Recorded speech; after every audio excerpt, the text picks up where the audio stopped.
जय श्री राधे गोविंद श्री हरिदास। हमारे प्रियाजू हम सब पर अपनी कृपा दृष्टि सदैव बनाए रखे। तो आप सबको धनतेरस की ढेरों शुभकामनाएं।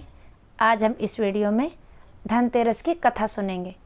एक समय की बात है कि भगवान विष्णु मृत्युलोक में विचरण करने के लिए आ रहे थे। लक्ष्मी जी ने भी साथ चलने का आग्रह किया। विष्णु जी बोले, यदि मैं जो बात कहूँ वैसे ही मानो तो चलो। लक्ष्मी जी ने स्वीकार किया और भगवान विष्णु लक्ष्मी जी सहित भूमंडल पर आए। कुछ देर बाद एक स्थान पर भगवान विष्णु लक्ष्मी जी से बोले, जब तक मैं ना आऊं तुम यहाँ ठहरो, मैं दक्षिण दिशा की ओर जा रहा हूँ, तुम उधर मत देखना। विष्णु जी के जाने पर लक्ष्मी जी को कौतुक उत्पन्न हुआ कि आखिर दक्षिण दिशा में क्या है जो मुझे मना किया गया है, और भगवान स्वयं दक्षिण में क्यों गए, कोई रहस्य जरूर है। ये सोचकर लक्ष्मी जी से रहा ना गया। जैसे ही भगवान ने राह पकड़ी वैसे ही माँ लक्ष्मी भी पीछे पीछे चल पड़ी। कुछ ही दूरी पर सरसों का खेत दिखाई दिया। वह खूब खिला हुआ और लहलहा रहा था। वे उधर ही चली गई। सरसों की शोभा से वो मुक्त हो गई और फूल तोड़कर अपना श्रृंगार किया और आगे चली गई। आगे गन्ने का खेत खड़ा था। लक्ष्मी जी ने 4 गन्ने लिए और रस चूसने लगी।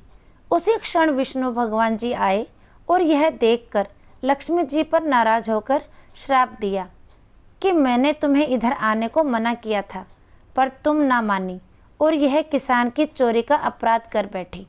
अब तुम उस किसान की 12 वर्ष तक सेवा करो, इससे सजा के रूप में स्वीकार करो।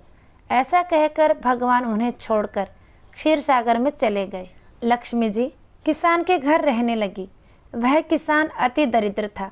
लक्ष्मी जी ने किसान की पत्नी से कहा कि तुम स्नान करके पहले मेरी इस बनाई हुई देवी लक्ष्मी का पूजन करो, फिर रसोई बनाना। उसके बाद जो तुम मांगोगी वो मिलेगा। किसान की पत्नी ने लक्ष्मी जी के आदेश अनुसार ही किया। पूजा के प्रभाव और लक्ष्मी की कृपा से किसान का घर दूसरे ही दिन अन्न, धन, रत्न, स्वर्ण आदि से भर गया और लक्ष्मी से जगमग होने लगा। लक्ष्मी ने किसान को धन धान्य से पूर्ण कर दिया। किसान के 12 वर्ष बड़े आनंद से कट गए। 12 वर्ष के बाद लक्ष्मी जी जाने के लिए तैयार हुई। विष्णु जी लक्ष्मी जी को लेने आए तो किसान ने उन्हें मना कर दिया। तब भगवान ने किसान से कहा कि इन्हें कौन जाने देता है, यह तो चंचला है, कहीं नहीं ठहरती। इनको बड़े बड़े नहीं रोक सके। इनको मेरा श्राप था, इसलिए 12 वर्ष से तुम्हारी सेवा कर रही थी।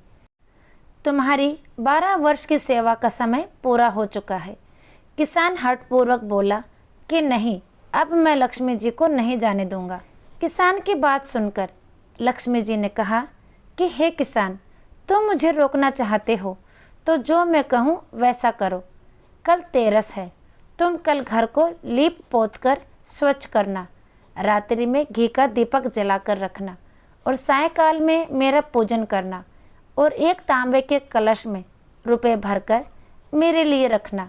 मैं उस कलश में निवास करूंगी, किंतु पूजा के समय मैं तुम्हें दिखाई नहीं दूंगी। इस एक दिन की पूजा से वर्ष भर मैं तुम्हारे घर से नहीं जाऊंगी।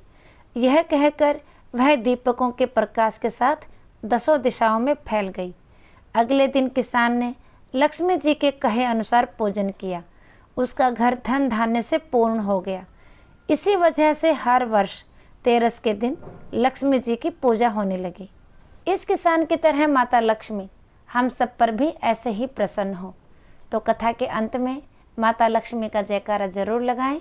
तो आज का वीडियो यहीं तक, फिर मिलेंगे अगले वीडियो में। तब तक के लिए सभी को प्रेम भरी राधे राधे। धनतेरस की ढेरों ढेरों शुभकामनाएं।